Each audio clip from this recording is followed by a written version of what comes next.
Makan nasi menggunakan sambal belatan. Tidak lupa pakai sambal dalam kartu. Kepada Bapak Ibu guru sekalian, saya ucapkan Assalamualaikum.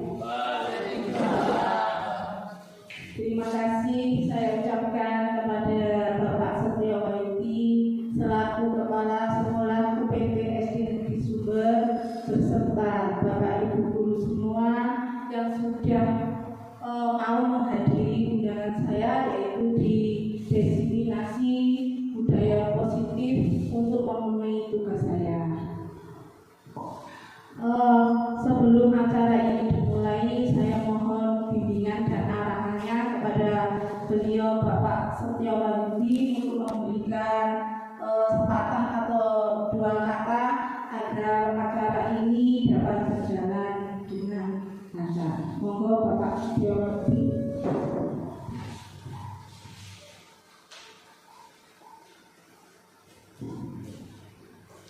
Terima kasih Bu Kani. Assalamualaikum warahmatullahi wabarakatuh. Bismillahirrahmanirrahim. Salatu wassalamu ala Sayyidina wa maulana Muhammadin wa ala alihi wa sahbihi ajma'in. Yang kami hormati Bapak Ibu guru pendidik UPT SD Negeri Sumber Kecamatan Lautan yang kami hormati dan kami banggakan, khususnya kepada Ibu Kanifah SPD selaku calon guru penggerak dari Kecamatan Lautan, khususnya dari UPT SD Negeri Sumber. Alhamdulillah pada hari ini kita bisa bersama-sama berkumpul di ruangan kelas ini untuk menyelenggarakan kegiatan yang akan disampaikan oleh Bu Kanifah SPD, yaitu tentang diseminasi berbagi pemahaman budaya positif di lingkungan sekolah. Di lingkungan sekolah ini nanti diharapkan adanya pemahaman tentang budaya positif. Budaya positif itu apa saja? Termasuk nanti yang akan disampaikan oleh Bu Kanifah Sarjana Pendidikan. Oleh sebab itu kami selaku yang diketuakan, yaitu dari UPT SD Negeri Sumber Kecamatan Lautan selaku kepala sekolah, terus terang kami sangat mendukung dan berbangga hati sekali karena ada salah satu guru, yaitu Bu Kanifah SPD, yang dapat mengikuti dan lolos dalam calon guru penggerak angkatan yang ke-11. Semoga nanti di dalam pelaksanaan hal-hal mengenai kegiatan-kegiatan dari calon guru ini bisa berjalan dengan sukses, bisa berjalan dengan lancar sesuai dengan apa yang kita harapkan, dan nantinya Bu Kanifah menjadi bukan calon guru penggerak saja, tapi sudah menjadi guru penggerak. Jadi angel sulit ya, kasih guru penggerak itu nganggo tes, nganggo macam-macam, dan tidak semua guru bisa menjadi calon guru penggerak. Alhamdulillah Bu Kanifah telah lolos seleksi dalam mengikuti calon guru penggerak, dan hari ini kita akan menyaksikan bersama, yaitu nanti akan disampaikan Bu Kanifah SPD mengenai berbagi pemahaman. Jadi dibagi ilmu yang didapatkan Bu Kanifah ini dalam program guru ini akan dibagikan kepada panjenengan semuanya. Jadi kayak ora jajan tok, ora panganan, tapi berbagi ilmu. Jadi ilmu tentang budaya positif yang khususnya di lingkungan sekolah ini nanti akan disampaikan oleh Bu Kanifah sebagai oleh-oleh hasil dari pelaksanaan calon guru penggerak. Oleh sebab itu sekali lagi kami ucapkan selamat untuk Bu Kanifah dan untuk teman-teman yang lain, guru-guru yang lain. Monggo kita saksikan bersama, kita dengarkan bersama apa yang disampaikan sehingga nantinya bisa kita terapkan bersama-sama budaya positif ini di lingkungan kita, khususnya di kelasnya masing-masing, baik yang mengajar mapel maupun yang mengajar kelas. Saya kira itu yang bisa saya sampaikan. Mohon maaf. Terima kasih. Assalamualaikum warahmatullahi wabarakatuh.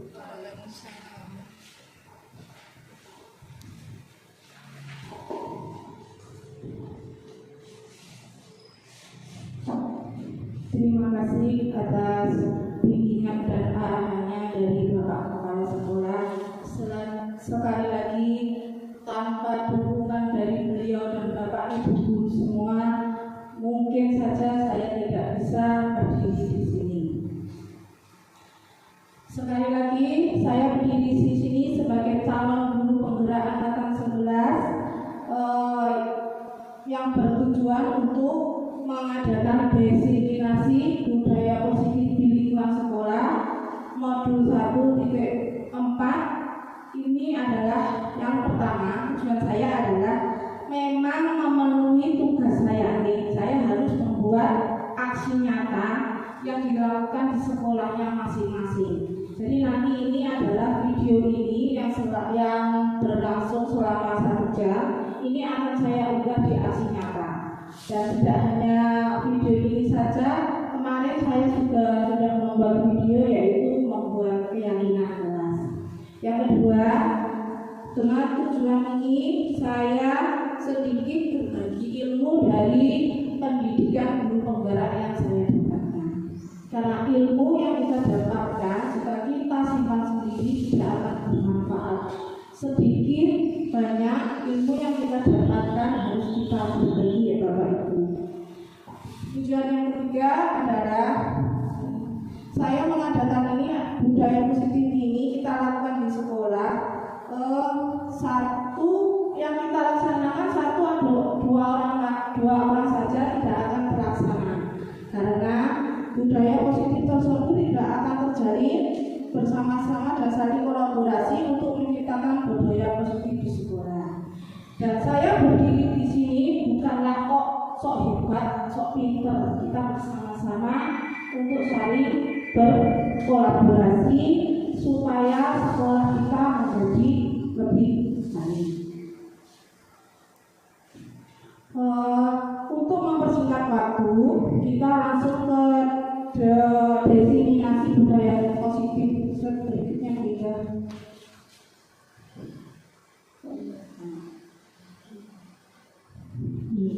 Sebelum kita masuk ke budaya positif, ini adalah tujuan pendidikan menurut KHD, yaitu tujuan pendidikan menurut Ki Hajar Dewantara, yaitu adalah menuntun segala kodrat yang ada pada anak agar mereka dapat mencapai keselamatan dan kebahagiaan yang sesungguhnya, baik sebagai manusia maupun sebagai anggota masyarakat.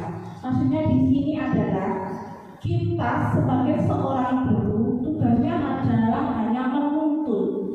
Karena anak-anak itu sudah mempunyai dasarnya sendiri, sudah mempunyai cita-citanya sendiri sesuai kodratnya masing-masing. Kita hanya menuntun. Misalnya, kok anak didik kita yang ingin menjadi seorang dokter, ya, siapa tahu bisa terlaksana jadi seorang dokter. Kita memimpikan dokter yang bagaimana? Dokter yang sombongkah atau dokter yang punya sosial, yang mempunyai kepedulian terhadap sesama. Seperti halnya yaitu misalnya adalah pendidikan menurut KHD, yaitu adalah pendidikan kita itu di sekolah sebagai lahannya dan siswa itu sebagai benih-benihnya, kita adalah sebagai petaninya. Jika benih-benih itu tidak dipupuk, disemai dengan baik, apakah akan tumbuh dengan bagus atau tidak, Bapak Ibu? Ya, tidak akan tumbuh kalau tidak dipupuk. Jadi kita sebagai tukang guru hanyalah menuntun, mengarahkan dan membimbing anak-anak kita supaya anak-anak itu sesuai, maksudnya minat bakatnya sesuai dengan karakter yang mereka inginkan. Lalu tidak.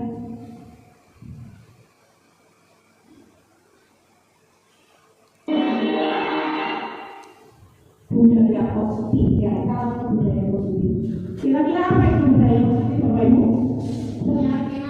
Keyakinan, apalagi pembiasaan. Sebenarnya semua kita itu sudah melaksanakan budaya positif. Contohnya yaitu adalah 5S. Apa itu 5S? Senyum, salam, sapa, saling, dan santun. Setiap pagi kita sudah laksanakan.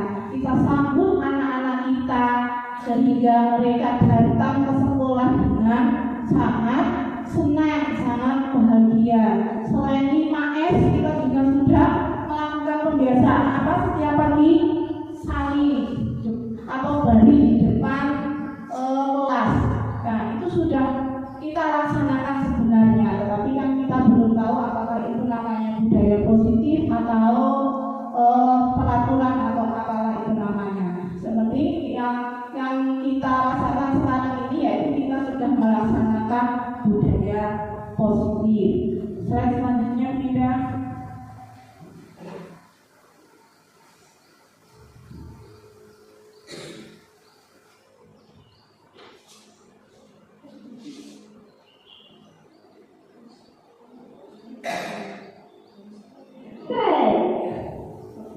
Bapak Ibu, biar tidak ngantuk, ini kan jam-jam rawan ngantuk, minta berdiri dulu. Ayo kita berdiri. Nah, kita berdiri dulu.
Terima kasih Bapak Ibu. Kita semakin berkeringat, semakin bersemangat. Selanjutnya adalah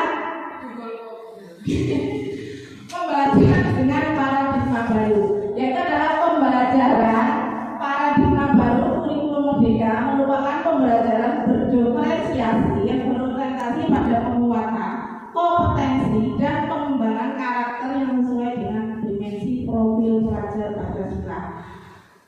Kira-kira profil pelajar di Pancasila ada berapa dimensi? Nah, apa saja ini?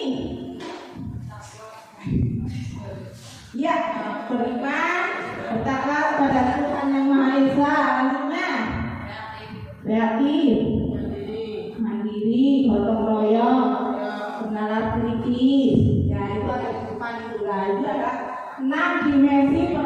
profil pelajar Pancasila, pembelajaran dengan paradigma baru. Ini sesuai dengan filosofi Kahadir, di mana anak itu dituntut untuk melakukan sesuai kodrat dan zamannya. Lanjut dia.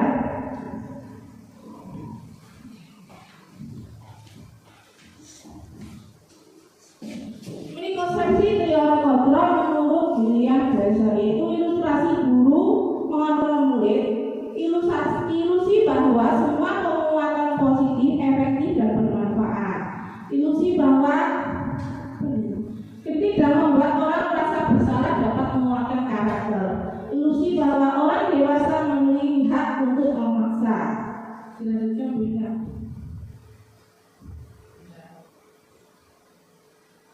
Mengubah paradigma stimulus respon kepada pendekatan teori kontrol, yaitu stimulus respon dan teori kontrol. Stimulus respon yaitu realitas kebutuhan kita sama. Kalau teori kontrol adalah masuk kebutuhan kita berbeda. Semua orang melihat hal yang sama, setiap orang memiliki gambaran berbeda. Kita mencoba mengubah orang yang berpandangan sama dengan kita. Kita berusaha memahami pandangan orang lain tentang dunia. Perilaku buruk dilihat sebagai suatu kesalahan. Ini adalah stimulus respon. Orang lain bisa mengontrol. Saya bisa mengontrol orang lain. Pemaksaan ada pada saat bujukan gagal. Model berpikir menang atau kalah. Kalau teori kontrol adalah semua perilaku memiliki tujuan. Hanya Anda yang bisa mengontrol diri Anda. Anda tidak bisa mengontrol orang lain. Kolaborasi dan konsensus menciptakan pilihan baru. Model berpikir menang-menangan. Lanjutkan tidak.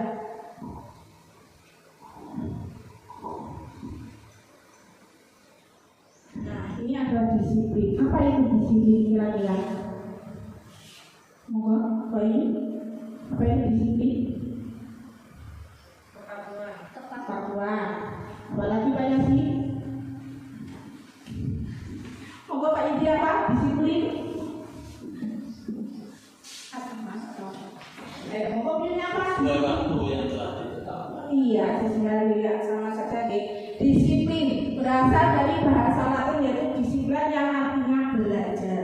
Dalam budaya kita, makna kata disiplin dimaknai menjadi sesuatu yang dilakukan seseorang pada orang lain untuk mendapatkan kepatuhan. Patuh itu yang namanya disiplin. Kita cenderung menghubungkan kata disiplin dengan ketidaknyamanan. Lanjut Bunda.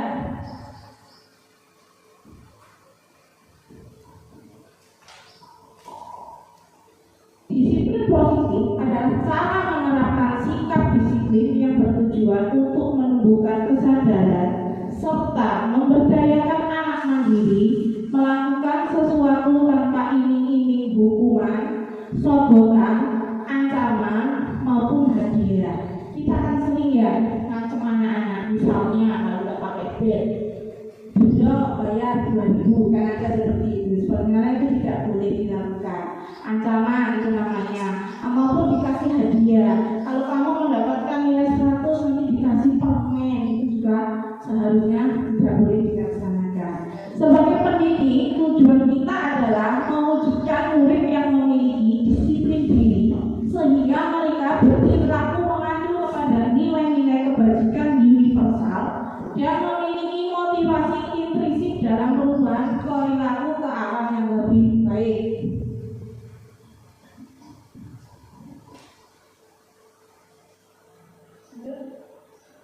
Ini adalah nilai-nilai kebajikan universal. Nilai-nilai kebajikan universal dari 6 dimensi profil pelajar Pancasila, yaitu beriman, bertakwa kepada Tuhan Yang Maha Esa, mandiri, bernalar kritis, terus kreatif, berkebijakan, berbagi, gotong royong. Ini menurut primary years program. Sikap murid, toleransi, rasa hormat, integritas, mandiri, menghargai, keingintahuan, kreativitas, kerjasama, bersanding dan komitmen. Selanjutnya adalah nilai kebajikan menurut 9 pilar karakter Indonesia: cinta Tuhan dan segenap ciptaannya, kemandirian dan tanggung jawab,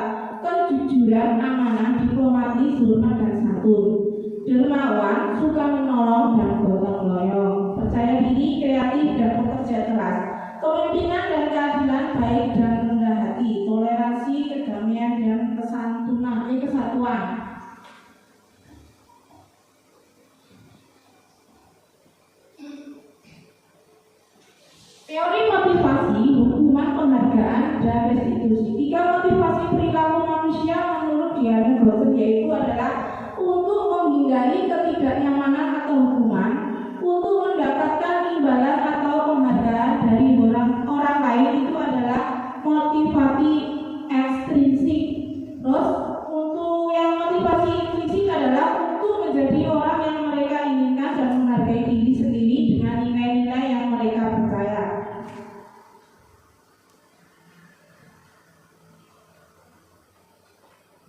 Sebagai seorang guru, saat Anda hadir mengajar di kelas tepat waktu, motivasi apakah yang mendasari tindakan Anda?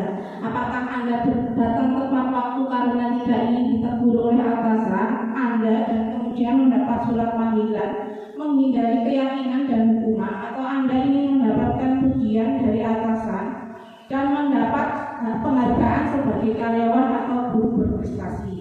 Kira-kira kalau kita datang lebih awal, itu kira-kira kita ingin mendapatkan apa ya? Kira-kira saat kita datang ke sekolah, datang lebih awal itu kan nggak mungkin kita ingin mendapatkan pujian dari Pak Budi misalnya, nggak mungkin kita ingin dipuji teman-teman kita mendapatkan prestasi. Kita kan datang lebih awal itu karena sudah tanggung jawab kita, sudah menjadi prioritas kita menjadi seorang pendidik dan kita harus tepat waktu. Lanjut Bunda.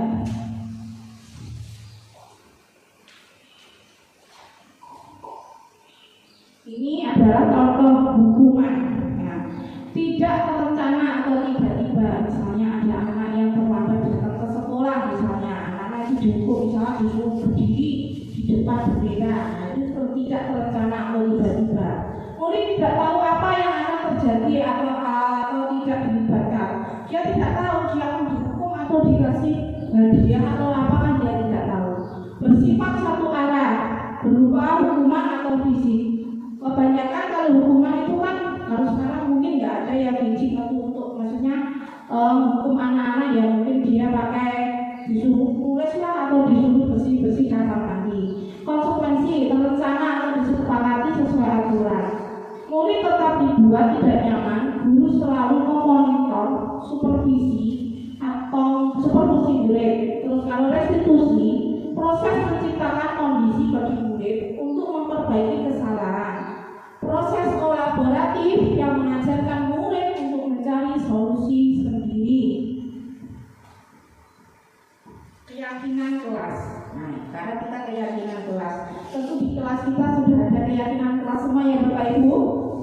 Ya, sudah ada. Mengapa keyakinan kelas? Mengapa tidak peraturan kelas? Kira-kira kenapa Bapak Ibu? Seorang guru akan lebih tergerak dan bersemangat untuk menjalankan keyakinannya daripada hanya sekedar mengikuti serangkaian peraturan tertulis tanpa makna.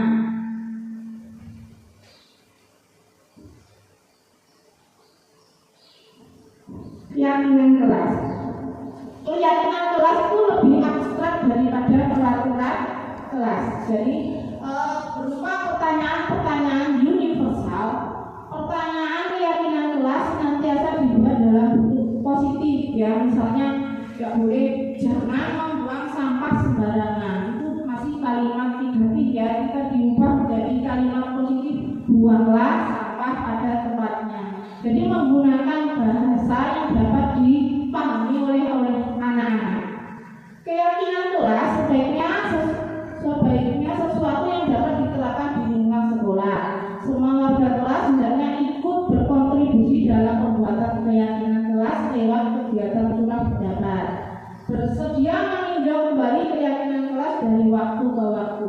Jadi keyakinan kelas itu kita buat satu kelas ya, misalnya di kelas 1 kita sepakati bersama dengan anak-anak dan gurunya. Seperti yang kemarin saya terapkan, karena memang kelas 1 ya, jadi tidak bisa menulis, jadi saya terapkan pakai gambar. Setelah itu kalau kita menyetujuinya, kita pakai emoji dan cap jempol. Selanjutnya,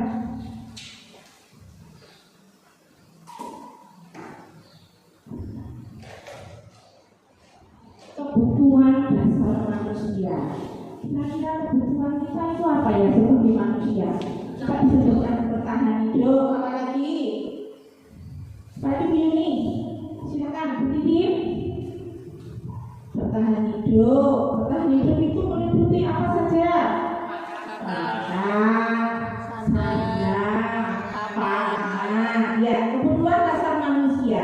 Kebutuhan dasar manusia adalah segala sesuatu yang kita lakukan untuk mendapatkan apa yang kita inginkan. Seluruh tindakan yang kita lakukan memiliki tujuan tertentu, dan semua usaha terbaik yang kita lakukan adalah dalam rangka agar kebutuhan dasar kita terpenuhi dengan baik. Silakan Bunda. Nah, ini adalah kebutuhan dasar manusia. Nah, 5 kebutuhan dasar manusia. Betul apa yang dikatakan Bu Yuni tadi. Yang pertama adalah bertahan hidup. Bertahan hidup itu meliputi pakaian, makanan, tempat tinggal, keamanan, dan kesehatan. Kasih sayang dan rasa diterima, dipedulikan, berbagi, dan bekerja sama. Kasih sayang. Anak-anak kita di sekolah juga memerlukan kasih sayang. Ya, dia ingin kadang-kadang anak yang mencari perhatian itu juga ada.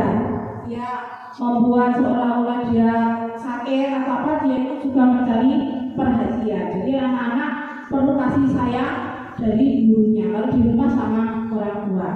Penguasaan, harga diri, keinginan untuk dianggap atau berprestasi. Ya, jadi dia ingin harga dirinya. Jadi dia berusaha misalnya untuk mengerjakan tugas walaupun salah, dia akan tetap berusaha. Kebebasan itu mandiri, memiliki pilihan, mencoba hal-hal yang baru, dia punya ide-ide baru, punya inovasi baru, dia bebas. Kesenangan yaitu bermain, humor, dan ketawa. Dan selain itu adalah senang adalah kita adalah bahagia. Kita menciptakan anak kita untuk menjadi bahagia. Selanjutnya adalah 5 posisi kontrol guru. Yang pertama adalah membuat rasa bersalah.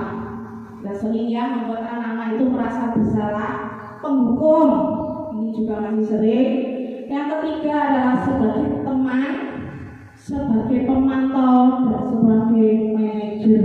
Lanjut, tinggal.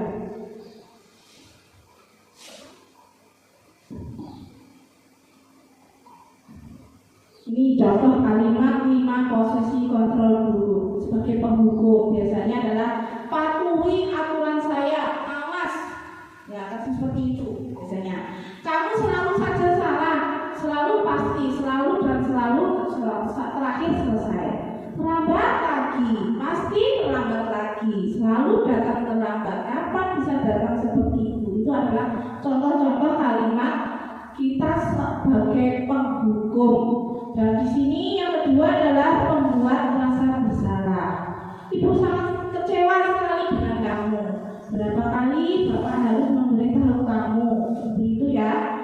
Gimana coba kalau orang tua kamu tahu berbuat begini? Nah, tadi yang seperti kasus tadi juga seperti itu ya. Adik, kamu ini bagaimana ya? Kamu sudah berjanji dengan ibu tidak akan terlambat lagi.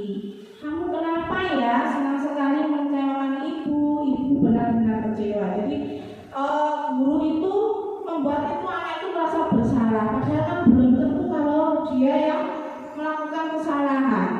Selanjutnya yaitu adalah sebagai pemantau peraturannya. Jadi guru hanya menginginkan sesuai dengan aturannya. Peraturannya apa? Apa yang telah kamu lakukan? Sanksi atau konsekuensinya apa?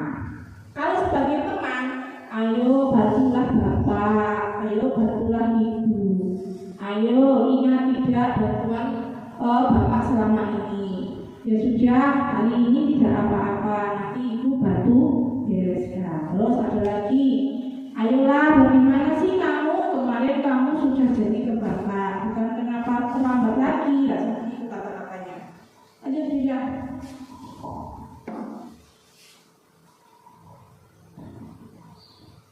Yang terakhir adalah sebagai manajer.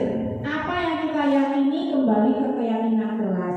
Apakah kamu meyakini? Jika kamu meyakini, apakah kamu bersedia memperbaikinya? Jika kamu memperbaiki, hal ini menunjukkan apa tentang dirimu, apa rencana kamu memperbaiki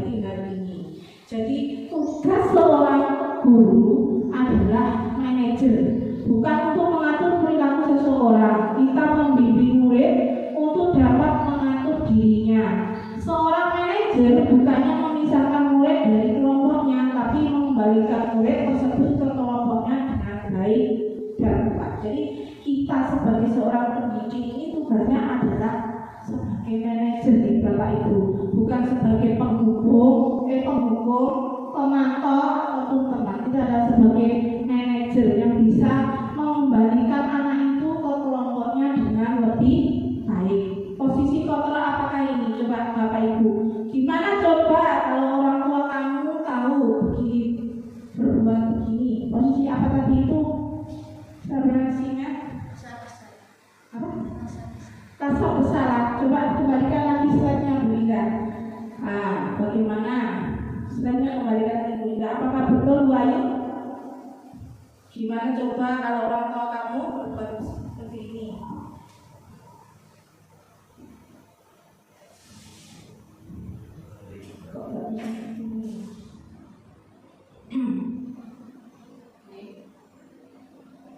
Kalimat, iya, contoh kalimat bila.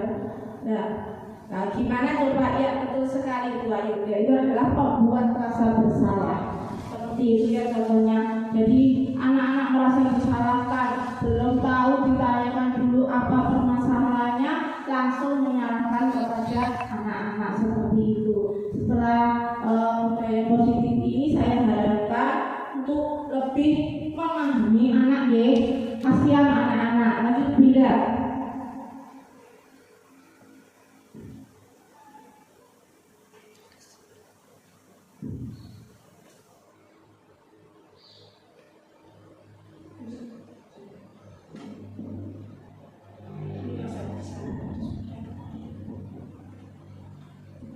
Sekarang adalah segitiga restitusi. Segitiga restitusi ini ada 3, yaitu menstabilkan identitas, validasi tindakan yang salah, yang ketiga adalah menanyakan keyakinan. Segitiga restitusi adalah suatu proses dialog yang dijalankan oleh guru agar dapat menghasilkan murid yang mandiri dan bertanggung jawab. Jadi 3 aspek di segitiga restitusi ini ada 3, yaitu menstabilkan identitas, validasi tindakan yang salah, dan yang ketiga adalah menanyakan keyakinan. Lanjut. Menstabilkan identitas adalah anak yang melanggar peraturan karena sedang mencari perhatian adalah anak yang sedang mengalami kegagalan. Dia mencoba untuk memenuhi kebutuhan dasarnya, namun ada benturan kalau kita mengkritik dia, maka kita akan tetap membuatnya dalam posisi gagal. Kalau kita ingin dia menjadi reflektif, maka kita harus meyakinkan si anak dengan mengatakan berbuat salah itu tidak apa-apa. Itu adalah contoh kalimat menstabilkan identitas. Tidak ada manusia yang sempurna. Saya juga pernah melakukan kesalahan seperti itu. Kita bisa menyelesaikan ini. Bapak Ibu tidak tertarik mencari siapa yang salah, tapi Bapak Ibu ingin mencari solusi dari permasalahan ini. Kamu berhak merasa begitu. Apakah kamu sedang menjadi teman yang baik bagi dirimu sendiri? Selanjutnya, validasi tindakan yang salah.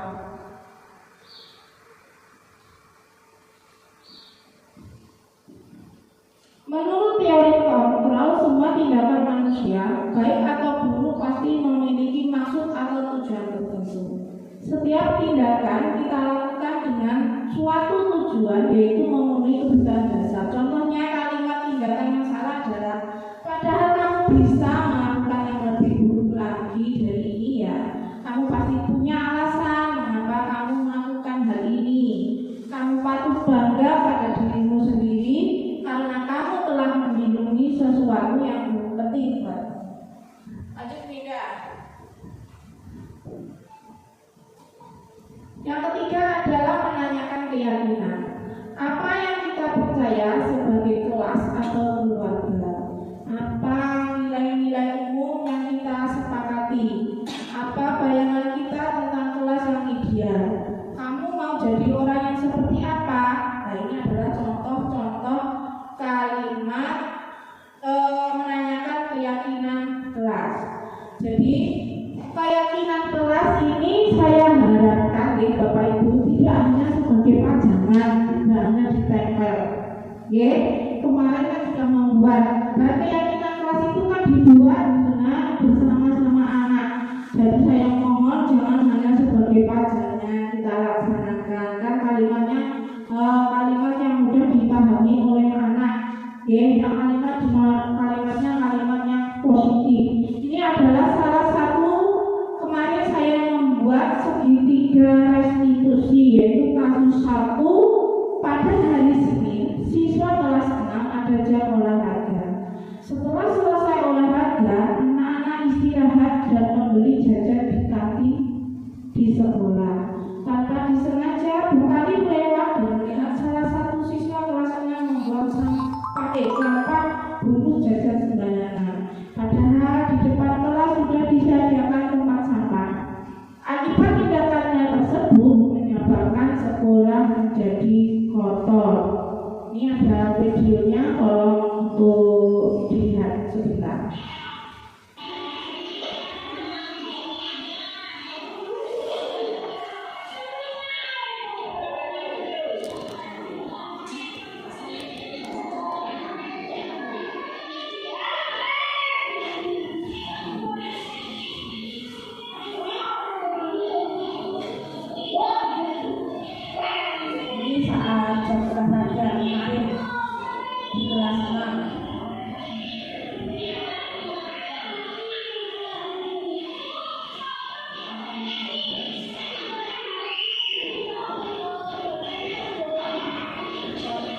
Penerapan segitiga restitusi.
Ya, tadi adalah contoh penerapan kasus membuang sampah sembarangan. Itu adalah contoh penerapan segitiga restitusi. Di situ gurunya tidak langsung menyalahkan anaknya. Dia memanggil dan menstabilkan identitas terlebih dahulu apa yang telah dilakukannya.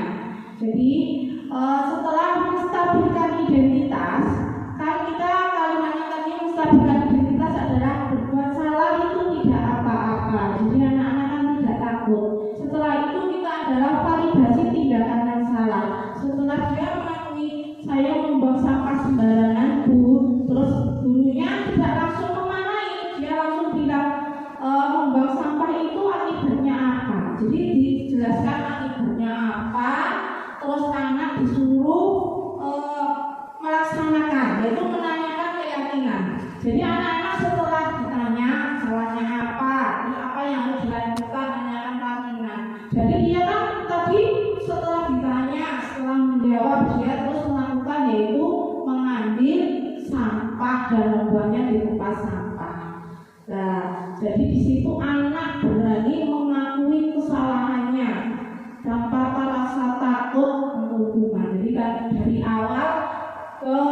sudah tidak merasa takut karena sudah menstabilkan identitas, sudah divalidasi tindakan yang salah, dan yang ketiga sudah menanyakan keyakinan kelas yang sudah disepakati. Ini adalah kasus yang kedua. Jika Daniel adalah murid kelas 1 UPT SD Negeri Sumber.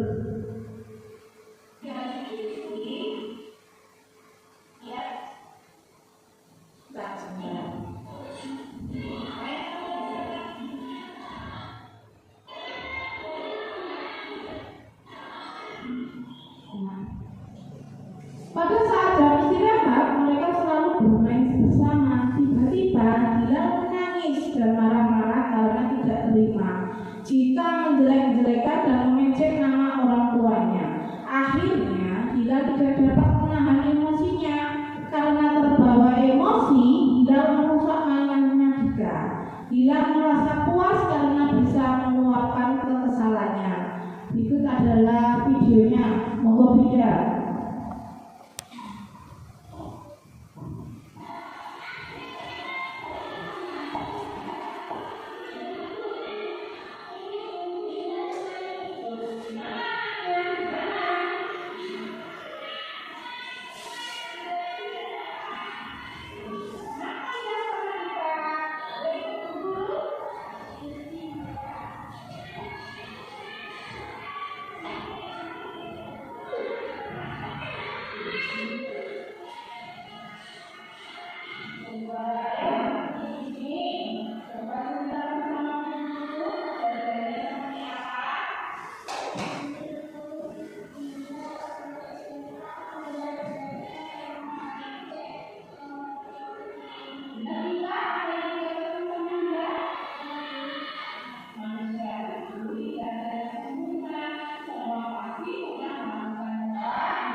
kasihan. Itu adalah kasus yang kedua, yaitu sekali lagi ya kita mulai terapkan untuk anak-anak yang berbuat salah, kita harus menstabilkan identitasnya dulu. Jangan langsung menyalahkan anak, kita harus mencari permasalahannya dulu, lalu kita menyelesaikan masalah dan kita kaitkan dengan keyakinan kelas yang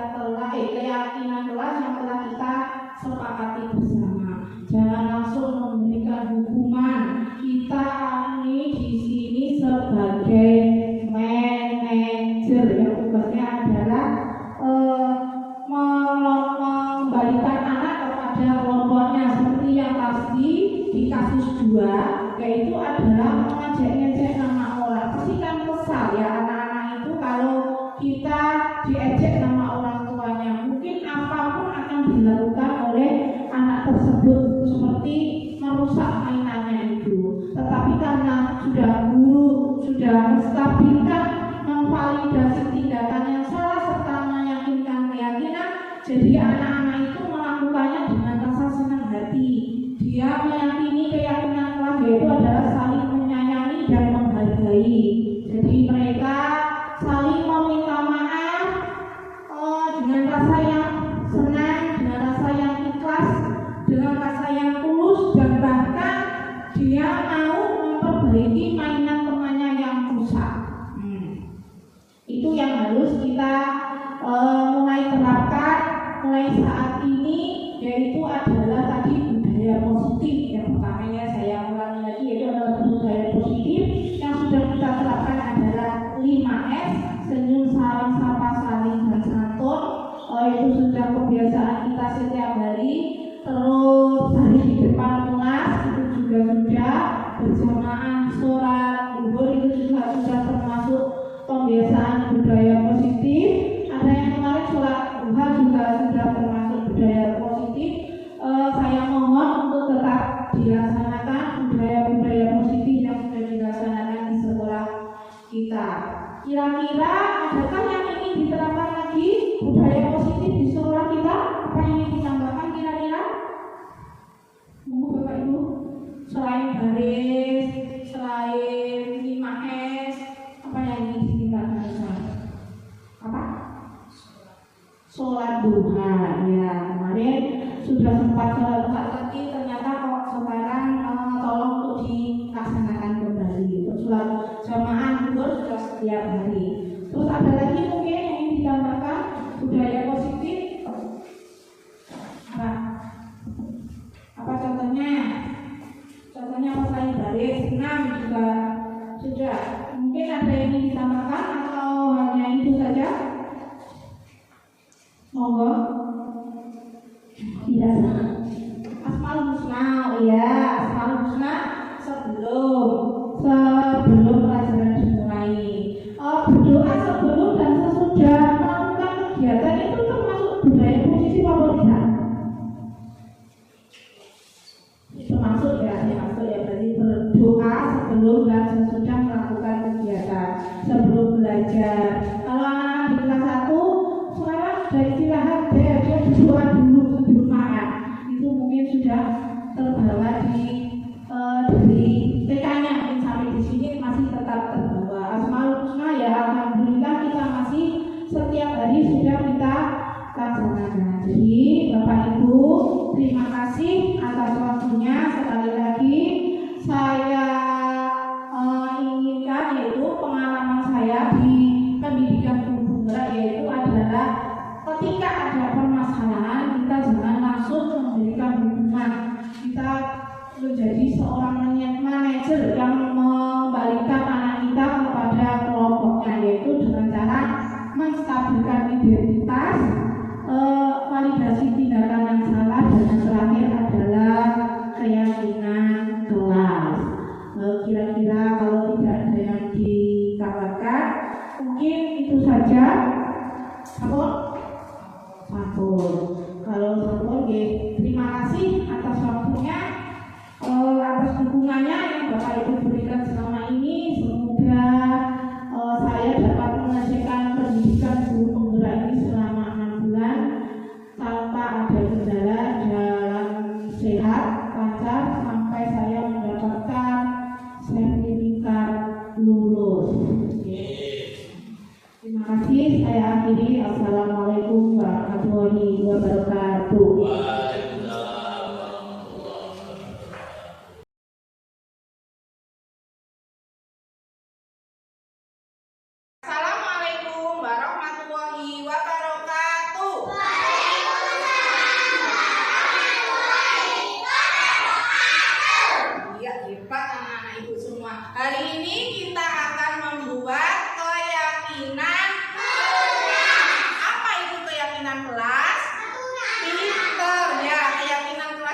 adalah aturan supaya kelas kita itu menjadi bersih, cantik, bagus. Apa lagi? Bersih sudah. Apa lagi? Senyum. Iya, jadi aturan kelas atau keyakinan kelas nanti kita buat secara bersama-sama. Kita sepakati secara bersama-sama. Coba guru punya gambar. Coba Mas Amir, ini gambar apa kira-kira?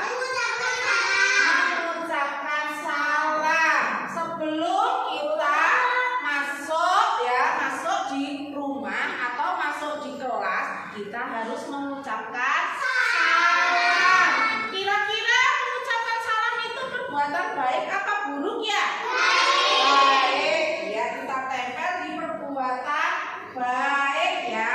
Nah, nanti kita pilah-pilah. Yang setuju dengan perilaku baik. Yang satu ini tak tempel di sini ya, yang menjadi kesepakatan kita bersama. Nanti kalau kita setuju, kita pakai cap jempol berarti ya. Ya, ini perilaku baik ya, sama ya. Oke, selanjutnya ada gambar lagi selanjutnya. Ini gambar apa ini kira-kira? Antri atau budaya antri. Kita budaya antri. Kita kalau mau beli jajan misalnya, kalau mau beli jajan harus antri dulu. Kita harus satu-satu, nggak boleh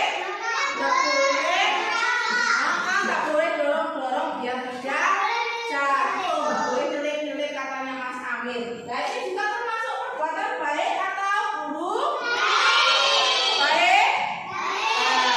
Coba kita tempel lagi perbuatan baik, ditempel sini ya. Ini budayakan antri. Sekali lagi. Ini. Nah, ini apa ini coba? Membuang sampah pada tempatnya. Membuang sampah pada tempatnya. Ini termasuk dengan menjaga kebersihan. Iya, menjaga kebersihan lingkungan. Lingkungan nggak hanya di sekolah saja ya, di rumah, di tempat umum, banyak ya. Ini termasuk baik apa buruk? Baik. Kita tempel lagi di sini. Ini termasuk perbuatan baik juga. Selanjutnya ini satu. Ini gambar apa ini? Saling menyayangi. Kita sesama teman harus saling menyayangi. Tidak boleh bertengkar. Kita harus hidup rukun, saling menghargai. Perbuatan apa ini? Baik lagi. Kita tempel. Coba. Lagi. Jangan diperhatikan ya. Nanti kita sepakati bersama. Kalau ini coba lihat. Ini gambarnya sedang apa ya? Boneka. Berarti ini dia bertengkar mainannya saling menyayangi enggak? Enggak. Boleh enggak dilakukan? Enggak boleh. Berarti termasuk perbuatan apa? Buruk. Masa ini buruk? Iya. Iya, ini adalah perbuatan buruk. Kita tempel di sini ya. Nah, coba ini perbuatan buruk. Sekali lagi ada contoh lagi. Masih ada contoh lagi. Kira-kira gambar apa? Berdoa. Kita berdoa sebelum dan sesudah melakukan kegiatan. Contohnya berdoa apa? Sebelum tidur, sebelum makan, terus doa dan tidak bisa ya. Ini termasuk perbuatan baik lagi ya. Nanti ditempelkan di sini. Ya, di tengah-tengah. Kira-kira kalau ini termasuk perbuatan yang bagaimana ya? Apa ini?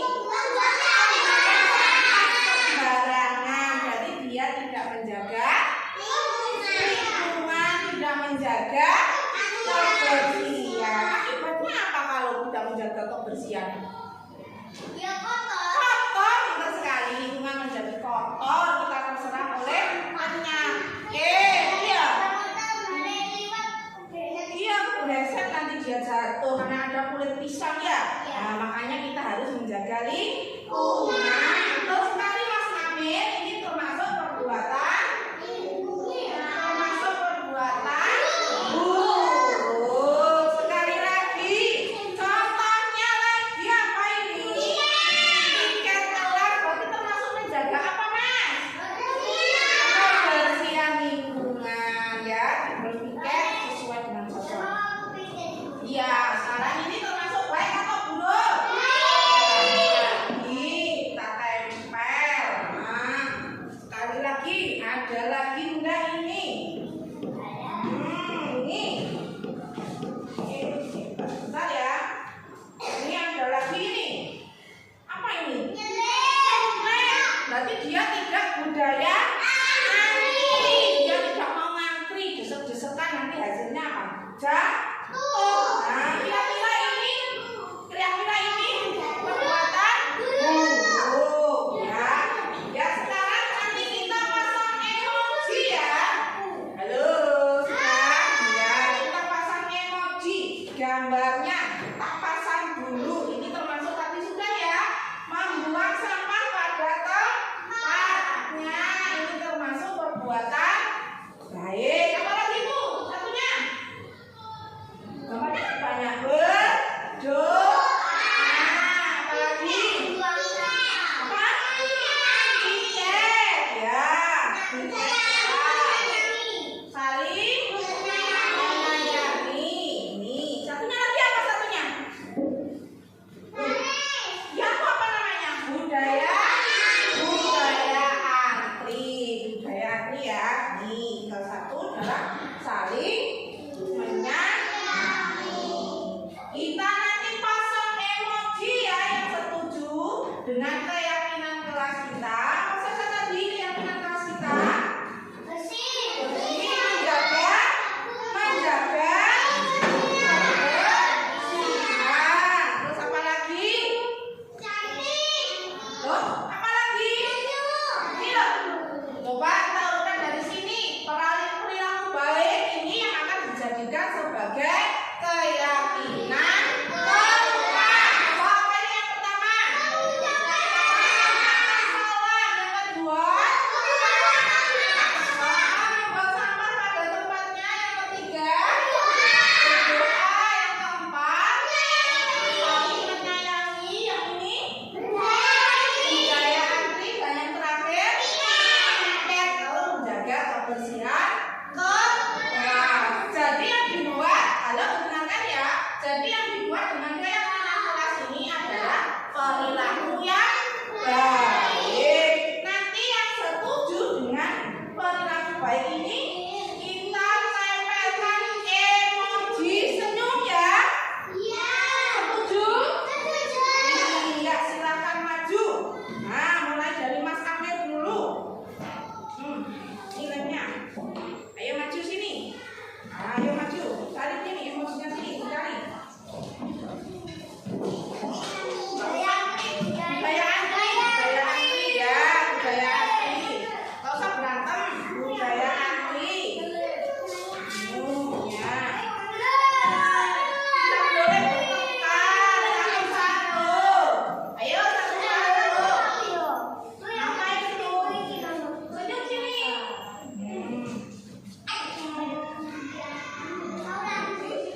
budaya